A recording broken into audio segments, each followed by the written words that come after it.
Magkano nga ba magpagawa ng ganitong panel kapag magpapatayo kayo ng bahay? So yun guys, kapag magpapasadya kayo ng ganitong panel, ang price range nito ay naglalaro sa 35 to 45k, depende sa dami ng breakers na kailangan nyo. So sa price range na yan kaibigan, ganito na dapat kaganda yung panel mo, fabricated na metal, maganda yung pagkaka-finish ng panel, and then dapat makapal na rin yung mga busbar niyan sa loob. Tapos ang gamit na breaker dyan is branded na. So ito ilan sa mga brand na dapat ginagamit sa mga ganyang price range. It's either Schneider o kaya ABB na miniature circuit breaker, o kung bolt-on na breaker naman yan, GE na breaker. So kapag pinresyuhan kayo ng 50k pataas tapos wala pang 20 branches yung breaker nyo, and then wala sa mga nabanggit kong brand yung ginamit na breaker dito, sad to say kaibigan, pero mahal yun. Sinasabi namin to kaibigan kasi meron nag-inquire dito sa amin ng ganitong panel, and yung inabot ng quotation niya sa amin is nasa 30k plus lang. So ito si client natin, nagulat siya kasi pinagawa niya na pala yung pinakot niya sa atin, and kino-compare niya lang yung presyo. So nung nakita niya yung quotation namin, sobrang laki daw ng diferensya. Pareho lang naman yung pinakot niya sa pinagawa niya dati. So syempre kami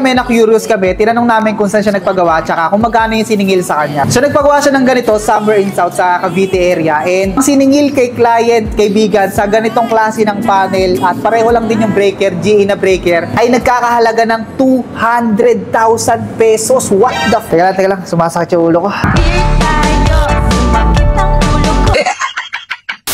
Isipin nyo guys 200,000 na dapat 30k plus lang yung magagastos nyo.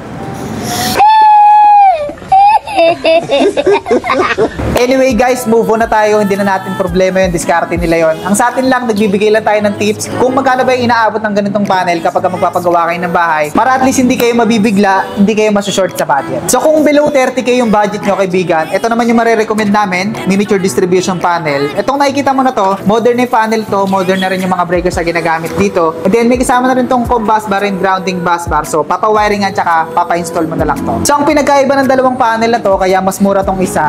Ito kasing nakikita mo na to, metal yung frame nito kaibigan, tapos makakapal yung bus bar nito sa loob. And then ito naman nakikita mo na to, gawa sa plastic yung panel ito, pero yung ginamit na plastic dito is mataas yung resistance sa low and high temperature, good for electrical installation siya. So bonus tip, kapag gagamit ka ng ganitong modern na panel o kaya magpapasadya ka ng ganitong metal frame, gamitin nyo ng breaker is yung mga modern na breaker kagaya nito.